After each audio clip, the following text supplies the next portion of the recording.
സംസ്ഥാനത്ത് ഡോക്ടറുടെ കുറിപ്പടിയില്ലാതെ cough syrup വിൽക്കരുത് എന്ന് ഡ്രഗ്സ് കൺട്രോളറുടെ സർക്കുലർ. 2 വയസ്സിൽ താഴെയുള്ള കുട്ടികൾക്ക് കഫ് സിറപ്പ് നൽകരുത് എന്ന് നിർദ്ദേശിച്ച് മെഡിക്കൽ സ്റ്റോറുകൾക്ക് സർക്കുലർ നൽകി. മധ്യപ്രദേശിൽ കുട്ടികൾ മരിച്ചെന്ന പരാതിക്കിടയാക്കിയ കോൾഡ്രിഫ് കഫ് സിറപ്പിന്റെ 170 ബോട്ടിലുകൾ കേരളത്തിൽ നിന്ന് കണ്ടെടുത്തിട്ടുണ്ട്. ജാഗ്രത കടുപ്പിക്കുകയാണ് കേരളവും. കേന്ദ്ര നിർദ്ദേശത്തിന് പിന്നാലെയാണ് മരുന്ന് വ്യാപാരികൾക്കും ഫാർമസിസ്റ്റുകൾക്കും ഡ്രഗ് കൺട്രോളർ സർക്കുലർ നൽകിയത്. 2 വയസ്സിന് താഴെയുള്ള കുട്ടികൾക്ക് ചുമയ്ക്കായോ ജലദോഷത്തിനായോ കഫ് സിറപ്പുകൾ നൽകരുത്. ഒന്നിലധികം മരുന്ന് ചേരുവകൾ ചേർത്തിട്ടുള്ള സംയുക്ത ഫോർമുലേഷനുകൾ ഒഴിവാക്കണം. ഇത്തരം മരുന്ന് കുറിപ്പടികൾ വന്നാൽ മരുന്ന് നൽകേണ്ടതില്ലെന്നും നിർദ്ദേശമുണ്ട്.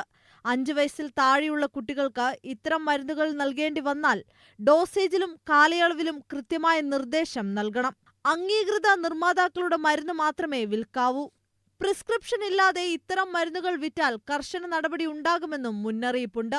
സംസ്ഥാന വ്യാപകമായി മെഡിക്കൽ സ്റ്റോറുകളിൽ നടത്തിയ പരിശോധനയിൽ മധ്യപ്രദേശിൽ കുട്ടികൾ മരിച്ചെന്ന പരാതിക്കിടയാക്കിയ കോൾഡ്രിഫ് കഫ് സിറപ്പിന്റെ 170 സാമ്പിളുകൾ ശേഖരിച്ചിട്ടുണ്ട്.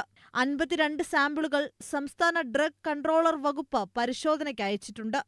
തിരുവനന്തപുരം, എറണാകുളം ഡ്രഗ് ടെസ്റ്റിംഗ് ലബോറട്ടറികളിലാണ് പരിശോധന. അനുവദനീയമായതിലും അധികം ഡൈ എത്തലീൻ ഗ്ലൈക്കോൾ സിറപ്പിലുണ്ടോ എന്നാണ് പരിശോധിക്കുന്നത്.